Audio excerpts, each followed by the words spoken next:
All right, guys, let's do this again.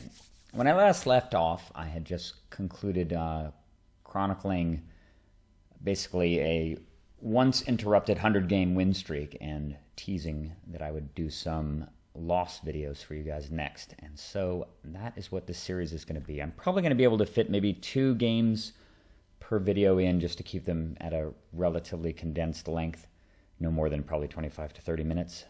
I don't think you guys probably want to sit there for an hour hearing me talk about how I lost 4 games consecutively. So we'll divide it up among 2 videos. First of the games, played on the 13th of May, just a few days ago, against this Pascal guy. And so let's kick this off. I was playing Breya at the time. Nate and I were talking a couple days ago just about some adjustments to the deck to reflect some of the new cards that have come in. There isn't really too much actually. Let me bring this game up. There isn't too much actually from the newest set that seems to be good. Nate's convinced that new red-white companion is the way to go because you can use it to combine with any type of artifact that makes mana that has an untapped cost, like the Basalt Monolith or the Grim Monolith, to make infinite mana and have it on demand, which is pretty damn good. It does have a limitation. You have to play with all your cards, all your non-land permanents. So I guess that includes the lands too, but they have an activation of tap. But all of your permanents need to have some sort of an activation ability to be able to use that companion. And it turns out that in the Breya deck, there's only like 5 or 6 cards that actually don't have an activation cost. There's a few things like Snapcaster Mage, Dark Confidant, Trinket Mage. It's most of the utility creatures actually that are in the deck that don't have an activation cost. So you cut those, you add some more counter magic, a little bit more search and disruption, and then you run that companion and a few of the crazy artifacts. And there's a deck for you right there. As long as you have a way to convert generic mana into colored mana, you can kind of have an on-demand win condition anytime you get any part of that combo, well, any of the artifacts out of the combo. Pretty degenerate. Something I'm going to explore down the road. It seems a little boring to me, though. Kind of like a bad version of Xur, to be honest. But maybe it's super degenerate, and if you want to be completely spiky, it may be the way to go. So stay tuned for some games experimenting with that deck. But for the time being, let's get to the losses. Pascal is my first opponent. And this is a game that objectively probably should have just been quite lopsided. Just the moment I see that he's playing with Bruna, Light of Alabaster, compared to the other blue-white commanders that exist, obviously foremost among those is probably the Grand Arbiter. And then, I don't know, some other things, Dragon Lord Ojutai. If you want to play blue-white, there's quite a few better commanders. This guy's more themed. But as you'll see, one of the ways that the Breya deck can run into trouble, one of the reasons why I don't favor it as my top-tier favorite deck of choice against decks like Nin the Pain Artist, against decks like, certainly against Xur, which is just Esper, is the 5-color nature of the deck. It has a very greedy mana base, quite a bit of colorless mana. You can see how many generic mana things are in my hand here. I've got a Workshop, Dynamo, and a Mana Crypt, so it's obviously an instant keepable hand, but very speculative too. I've got a Stoneforge Mystic I can't currently play, and a commander that I'm miles away from playing, but the rest of the hand is such high quality that I can't really throw it back. I kind of just have to hope I draw into colored mana, and sometimes that doesn't happen. So I'm going first. Certainly this is a snap keep, particularly against a more casual commander, and let's get started. I'm not going to be going over my decisions as in-depth as I do in the games that are more contested, so I'll try to keep things moving along since I'm going to try to fit 2 games into the span of 1 video. All right, I'm playing this untapped. Obviously, sure, I'm going to take a bunch of damage, but he's blue-white. Doesn't really matter, and I just need to be able to have Mana Leak on turn 1 against opposing Crypt or Sol Ring, which is one of the ways that this somewhat slow and clunky commander could actually compete with Breya's sleek engine. He plays basic planes. Very innocuous. All right. I draw Teferi, another thing I can't play. I'm playing the Workshop here just so I can run out the Dynamo. I gave some thought to playing Mystic Sanctuary, but honestly, I could just top deck some islands or some other colored stuff, and the Sanctuary could turn out to matter a little bit later. Plus, I only have 1 defensive card, and that means that this is going to be a card of last resort. I don't really have anything to do with double blue mana anyway, so there's no imperative to play it at the moment. And getting a Thran Dynamo into play is pretty nice anyway. Plus, I can draw some of the other colored mana stuff in the deck, or colorless mana stuff in the deck, and the Dynamo could prove helpful for that, casting Breya and then activating the same turn. He just cycles a random Scout's Warning. It's really weird. Okay. Double basic planes.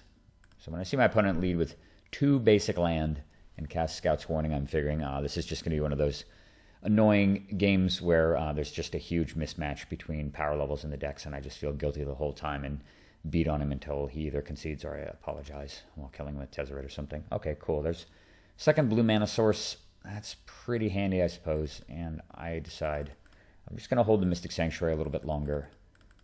Maybe I draw into Expedition Map or get a Crucible going with a fetch land or something, and I can use the Sanctuary. Oblivion Ring. All right.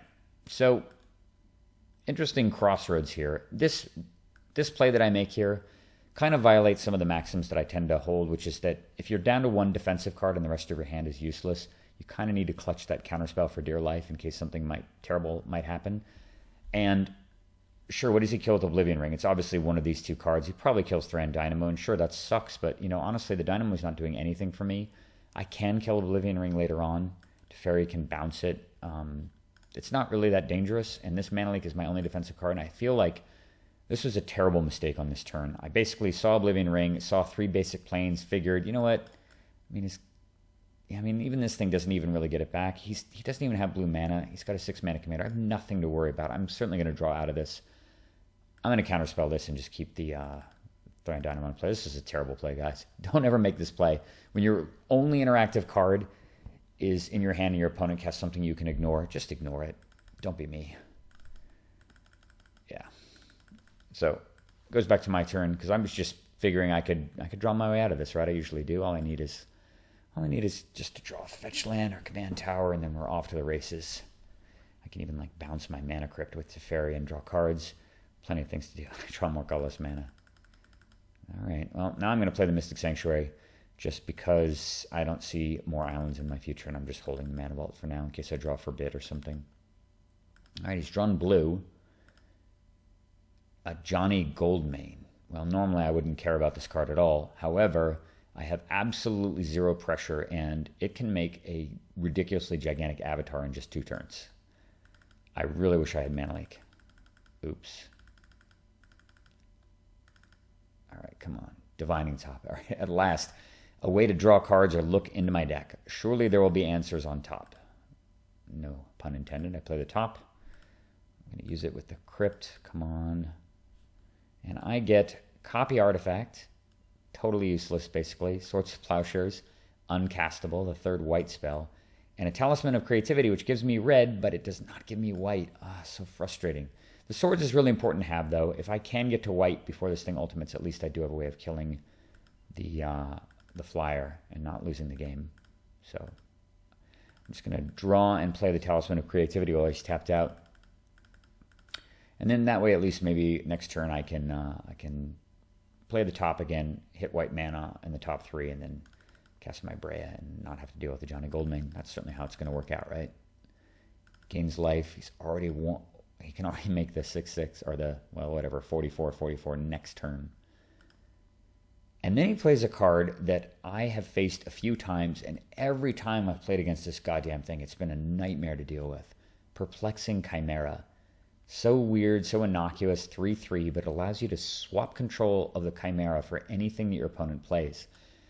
Well, when you only have 1 out in your hand against a Johnny Goldmane's avatar, this thing is all but GG. So, yeah, this is a pretty bad spot all of a sudden, just like that. And here I was worried about his commander.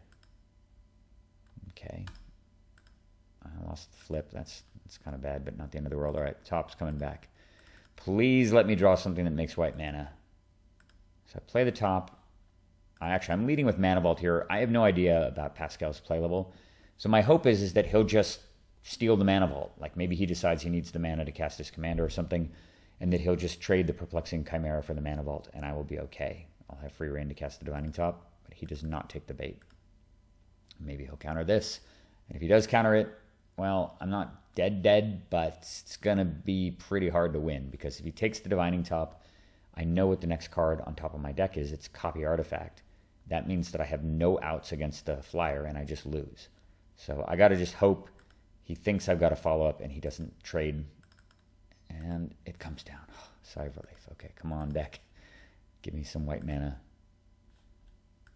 Copy Artifact, Plowshares, Trinket Mage. Oh, thank God. All right. Unfortunately, that requires me to put the Swords of Plowshares back inside my library if I get the Trinket Mage now.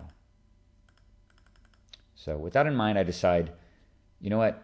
I feel like this guy's just going to press his advantage, and he may actually tick up the Ajani one more turn, which will buy me a turn to get both the Plowshares and the Trinket Mage. So I'm going to try to be greedy. I feel like I just got to take a risk. All right, he does in fact tick it up. Chimera hits me for 3. And now he can cast his Bruna thing. Yeah, Bruna, Light of Alabaster. Oh, he just passes. He doesn't even play the commander, so clearly he's got counter magic. Okay. Did not take damage. There's the swords. All right, well, I'm going to look with the top again, just in case there's just a land on top, so something I don't need to play. And there's... God, pretty unbelievable. All right, well, I'm certainly taking Trinket Mage here. And I got to just hope he doesn't feel that this is an important thing to trade for. Man, if he traded for it, he'd even be able to use the Trinket Mage. I think if I'm him, I probably do make that swap there. But, I mean, assuming my opponent is playing with white spells, given that I'm playing with Breya. But he's very disciplined, and he lets me have it. All right, so I could go get something like Mox Opal, but I figured that would be too obvious. So I'm going to get something a little bit more innocuous, and that is going to be the Expedition map, which he might let through, and that'll allow me to fetch white that he can't counter. So I cast that. He's got to, and as soon as he lets that go, I breathe a sigh of relief and go, thank God. All right. Let's sack that. Go get Command Tower. Play Command Tower. And now I'm faced with a really, really tough choice, right? What do I do here? Do I wait for him to make the Avatar, Plowshare at the end of the turn, and then untap and cast Teferi, and use Teferi to bounce the token? In retrospect, that probably would have been the smartest thing to do. But, yeah, I was tilted and not really thinking through the turns, and really kind of intimidated by this Chimera. And so I decide, you know what, I'm just going to play Teferi right now. He's let everything else resolve. Surely he won't trade for this thing, right? But he does. Because, of course, Teferi can just bounce his own Chimera back to his hand and just play it again. I have no way of interacting with that. So I've dug myself into a deeper hole. Oh, yeah. He draws a card at the end of the turn. He casts Talisman of Progress. Yeah, no, I'm actually doing this when he, because I know that he can just bounce the Chimera back anyway with Teferi and replay it, and there's next to nothing I can do about it if I don't trade.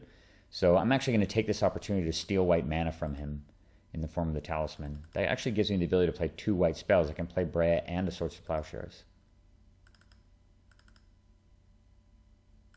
And he casts Spirit Mantle on this. Oh, the Breya plan doesn't work now. I can't block it with 1/1s. God damn it. Of all the stuff, he has Spirit Mantle. Yeah, well, writing on the wall. I love this card, Savin's Reclamation, and normally it would be so triumphant to play it. But, I mean, what do I do here, right? If I play Breya, there's a very, very small chance that he trades the Chimera for it and gets it instead, in which case I can Plowshare the Avatar.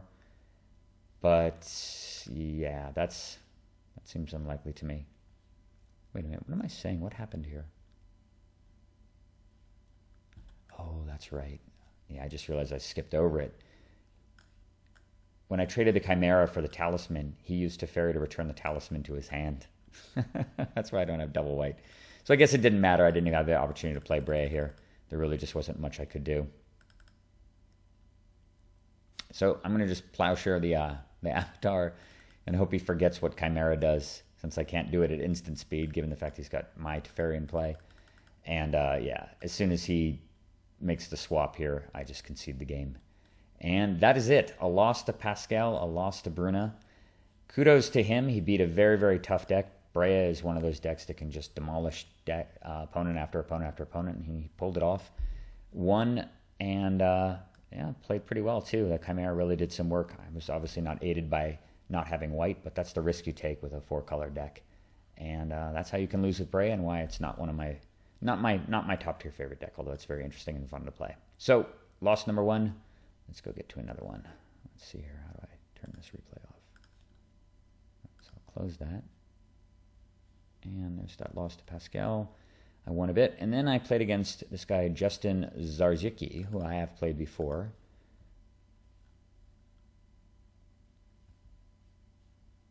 Let's load it up.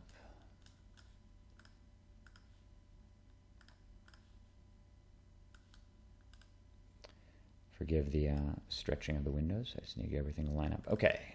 So I played against Justin a whole bunch, actually, and he is playing his pet deck, Sidisi Brood Tyrant. He's been working on this deck for quite some time, actually. I think he and I played at least maybe 10 games or so, and I don't think he's actually beaten me in the past, but he's been tuning the deck steadily. By this time, I was already pretty sour on the Breya deck after that loss to Pascal, so I switched over to my old stalwart favorite, Nin the Pain Artist, and I have a very good draw, so I'm quite pleased with this. 4 mana sources, early counterspell, impulse to get more acceleration, and then the Karn Liberated to seal up the game later on after Ninet's done its work. Happy to keep. Love having Strip Mine and Wasteland 2 against 3-color deck. Should probably buy me enough time to get Nin running just by crippling one of his 3 colors. And Justin's going to put a damper on those plans pretty quick here because he's got Birds of Paradise, which I'm sad to see, but it's not the end of the world. And then he has Mana Crypt. And then he has Dimir Signet. So he has 5 mana on turn 1, and my Strip Mine and Wasteland look awfully terrible. But I do have Mana Leak, so it's not completely over. I'm just going to have to try to get a read on his next turn. So I'm just going to fetch right now as we're in an emergency situation. I need to draw more counter magic.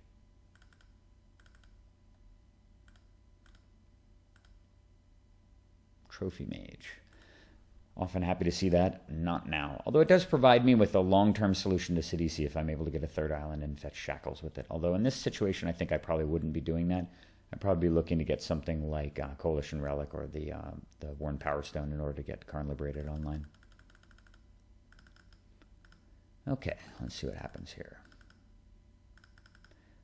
Alright, he's tapping mana. And there's his Sidisi. I'm going to Mana Leak it. And he plays Fetid Pools. So, of course, he's got, due to this crazy acceleration start, he's got 6 mana available right now. Very, very tough to know what to do here. And this is the kind of thing where if I were playing against a live opponent, one of the things I do, if you ever see any videos of me playing live, particularly old school, is when it's not my turn, I don't look at my hand. I have my hand generally face down on the table, and I watch my opponent the entire time. I watch their hand when they draw their card. I watch where the card goes in their hand, and most specifically, I watch their eyes. People's eyes are very, very revealing when they're playing a game of Magic about what they've drawn. Not only in terms of where their eyes tend to subconsciously dart on the battlefield when they draw a particular card, but also in terms of how they react to something that you play. And you can often glean quite a bit of information by watching your opponent's eyes when they've drawn their card. That is particular germane to lands, because when you're watching someone's eyes, look for play patterns that are an aberration. Look for things that are out of the normal. And most of the time when your opponent draws a card in Magic, they don't care about your land. They don't look at your land. And when they do look at your land, it generally means one of two things. One, they're checking for blue mana. They've drawn something they want to play, and they're checking to see if you have counter magic mana available. So they're making that assessment. And the second reason is they've drawn land destruction. It's something that I call in old school the strip mine tell, which is by far the most obvious tell that people have. And everyone does it. It doesn't matter if they're a beginner. It doesn't matter if they're an experienced player.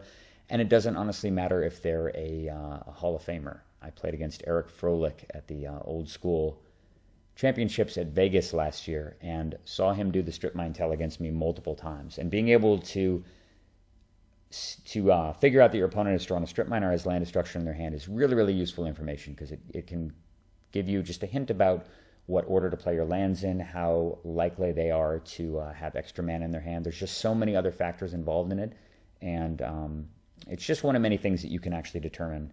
When I go into my old school videos down the road, I'll talk about some other common tells that I see in that format. But anyway, I need to digress here a little bit and get back to the game. If I were playing against Justin live here, because this is such a critical turn, I would have watched him like a hawk when he drew his card for the turn, and I would have seen where the fetid pools came out of his hand, and I would have paid attention to his body language, and I would have tried to get a read on whether or not he's got another mana source in his hand, because literally the entire game could come down to this. If I wasteland, let's say the Overgrown Tomb, or the Fetid Pools, and he doesn't have a 6 mana, he can't play a Sidisi. And it might buy me enough time to impulse into a counterspell and keep the Sidisi out of play, increase its mana cost all the way up to 8, and prevent it from ever factoring into the game. And since his deck is really built around Sidisi, he might actually lose the game. So the entire game literally could hinge on the use of this Wasteland and me getting a proper read on my opponent. But because we're playing online, there's absolutely no way for me to do that, and I cannot gamble the entire game, particularly when he's so far ahead on mana, that he doesn't have another mana source in his hand or one on top of his deck. So regretfully, I can't Wasteland here as much as I want to. I'm not going to impulse into a counterspell. I got to just try to develop the board, and that means playing Trophy Mage. As I said before, I think I may actually get Vidalcan Shackles here, thinking I can steal the bird since I'm so tight on mana. Those are the 4 choices. Crucible is pretty interesting given the fact that I've got Wasteland and Strip Mine, but Sidisi attacking unfettered turn after turn builds a board so fast that it doesn't really matter if I'm land destroying him, particularly because he has so many alternate mana sources anyway, and he's got 4 mana in play in all of his colors without lands. So there's no Strip Mine Crucible plan that's gonna benefit me. And ultimately I decided I kind of want to take the Shackles. If I draw one more island, that shuts down the Sidisi if he doesn't draw it. I have a way to deal with it. And that can get me back into the game as well. So I get the Shackles.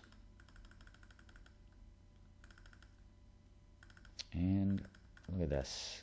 6 mana, Sidisi. He puts Tassiger, Gemstone Mine, and Breeding Pool in the graveyard. He had no land. No other land comes out. So if I had Wastelanded there, he could not cast Sidisi. And yeah, this game probably would have turned out pretty differently because I would have had another Strip Mine to follow up and reducing him down to just 4 mana and play Nin, and then potentially use Nin to shoot his bird down. Now he's down to just 3 mana, and you can't really do a whole lot with his deck with just 3. Hindsight 2020, as they say. I'm going to play Urza here. And this gets me pretty close to turning the Mox Opal on, so that'll make 2 mana. This is so amazing. It just summons a Mox Sapphire. The Shackles will make blue mana as well. That was actually part of the reason also why I fetched Vidalcan Shackles. I forgot to mention that is because I had Urza in my hand, I knew that if I played the Shackles, it would act like quasi-blue mana source and get me 1 step closer to casting the Karn and getting rid of this evil Mana Crypt and destroying those and hopefully keeping them off mana. All right, well, I got to just hope he doesn't get lucky off the Sidisi ability. But of course, I had the ability to double block it as well, and obviously I would do that in a heartbeat. And he screws those plans up by having Maelstrom Pulse in his hand, which is terrible for me. Not only does it shut down the blue mana that the construct is supposed to produce, but obviously double blocking. Well, I guess double blocking is still an option, but he's got another land here that allows him to just proc the Sidisi again. And I kind of feel like it's more important at this point for me to just get some more artifacts in play. I can make the construct bigger so that it can single-handedly take down the Sidisi, and that prevents him from attacking, rather than just trading in my board for it, which just doesn't feel optimal. So Sidisi triggers again. Look at this. Strip Mine and double Snake. They made a new Mystic Snake called Frilled Mystic. It's basically exactly the same card, only a little more expensive. And both of them got milled, which is quite funny. I can't do anything here. I just got to take the damage. I mean, I could double block, but again, I just feel like that's suboptimal. Falling into a deep hole here. I need to somehow steal the World Shaper. I need blue mana. I need an island. None of this stuff helps. All right, well, I can play Shackles, and I can play my Mox Opal. So that gets me up to 5, and I have the ability to use the Mox Opal, and I can steal away the Birds of Paradise here. I'm going to do that right now, so we can't potentially use the mana during his upkeep. And I've got a 3/3 construct, which can trade with Sidisi now. Not too bad. The zombies are starting to pile up a bit. He just attacks. He's not afraid. This thing is an absolute nightmare. I cannot kill this thing because there's so many lands in the graveyard already. And he mills life from the loam. Oh, so brutal. And he's got a Strip Mine in the graveyard. This is just looking so grim. And he keeps hitting creatures every time with it, too. Holy moly, look at this. Craterhoof Behemoth hits the graveyard. Yeah. All right, well, I can take out a zombie and take a boatload of damage. And still casting more stuff. Kiora, Master of the... What is this thing? Master of the Depths. That's a little strange. I guess this card's pretty... I can understand why this is in his deck. because it puts the cards into the graveyard. You get to look at, you basically get to impulse and you put a creature and or land card. So you can get 2 cards off the top of your deck and put 2 cards in the graveyard. So it does pretty much everything that he wants, because Sidisi will trigger whenever a creature goes to the graveyard for any reason. Yeah. So more creatures come into play, and that's more zombies. 1 or more creature cards are put into your graveyard from your library. Create a 2/2 black zombie token. There's now 4 of them in play. Running out of time. I'm going to kind of need a miracle in the form of a rolling earthquake to really have any chance here, I think. Just need mana. Jace. Normally so happy to see Jace. I'm 1 mana short of being able to play my the Karn Liberator. I'm just going to do a main step Factor Fiction here, hoping to get some kind of a miracle. Maybe like, I don't know, a Soul Ring and a land or something, so I can play the Jace this turn. Just some more artifacts would be good too, because it would get the construct up to a big enough size to kill the Sidisi. Nice to get an interesting flip here. No lands though, but Cryptic Command, Remand, Mana Crypt Expedition Map, and Brawl, Chief of Compliance. He shuffles these around for a bit. And yeah, the Cryptic Command, not bad, certainly. Can tap his guys for a turn, but too slow. I kind of just need mana right now, and that means getting the Brawl pile. So play that. Play the map. I'm going to impulse and just get more land here. None of this stuff really helps very much. And I'm strip mining him. This is just to cut him off of green. You notice that I stole his Bird of Paradise and destroy the Overgrown Tomb. So even though the Kiora can fetch more green mana and he has life from the loam in the graveyard, this prevents him actually. This play is entirely done to protect my mana. So I kill his green mana. Notice I still have his bird. This prevents him from dredging and casting life from the loam because he has no more green mana. So I'm in dire straits, right? The damage is piling up, but I have no way back into the game if he kills all my mana. Yeah, I wonder about using my, I guess I had to use my Bird of Paradise because I drew the Prismatic Vista. Okay, well, he uses Kiora. Interesting. You can get a fetch land and get more zombies. Oh, these guys come crashing in. He's just heedless of my 5/5. So of course I block and block. Try to preserve my life total a little bit. I'm down to 17. There's just too much stuff in play now. 12 power of zombies and a 3/3. Really, really grim. And he follows up with the Scarab God. So insane. With all these zombies in play, this thing deals 6 damage to me per turn. Crazy. And he can reanimate, well, really anything. And foremost among those, of course, he can just reanimate Crater of Behemoth. And a Crater of Behemoth kills you even though it's just a 4/4. It's insta-death, so can't let that happen. All right, I'm just fetching an island at the end of the turn. Since I can't get a volcanic island, take 3 more off my Mana Crypt. Is there any way out of this? Not really. I have to kill Scarab God. There's not really a choice. I mean, I suppose I could just play Jason, bounce it, but that doesn't really leave me with much mana to do much else. And with that in mind, I'm just going to play the biggest thing I have in my hand. And I'm leaving the bird untapped here rather than just casting the Baral or casting Nin, because I want to be able to block something and then free up the shackles, possibly to steal the World Shaper. But I mean, how much time do I really have here? There's just a million zombies. Without rolling Earthquake or Rift, there's just no way back into the game. And Justin smells blood, of course. He's got plenty of green, so there's no stopping life from the loam. And he starts casting stuff. And I'm watching, and I think the game bug out here. Can't tell. Yeah. He's got Living Death in the graveyard. Reanimate. What happened here? I'm pretty sure he cast... I think the game bugged out here, but basically, this final anticlimactic turn, I believe this black mana is being tapped for him to cast Reanimate on Crater of Behemoth. and I had no way to stop it, no counterspells in hand, really nothing to stop the rampaging zombies, which would all get absolutely gigantic and mash me for about a billion. So with that in mind, scooped up the game, another loss, almost consecutive with the last one that I showed you on the 14th of May, which was just a bad day for winning games of Magic for me. And yeah, Justin, good job, man. Really, really good job tuning your deck. I don't know if you're going to wind up watching this video. I know you know about the channel, but really cool to see how your deck's coming along. It seems to be really cohesive and seems like one of the best Sidisi decks that I've played against. You're tremendously aided by that start, of course, as would anyone, but all the mana in the world won't help you win if your deck doesn't work well, too. So looking forward to more games against Justin. I actually played him right after this one and took that game fairly easily. I don't know, maybe I'll record a replay of that one as well. But wanted to chronicle my second of the 4 losses that day. Hope you guys are enjoying the commentary. Sorry this video went a little bit longer than I intended, but there did in fact turn out to be lots to talk about, and you get to see what it looks like for the Nin deck to get sorely crushed and to struggle the whole time and not actually be able to pull it out. So I've got more games to come, 2 more losses, and then we'll get back to the usual winning. See you then.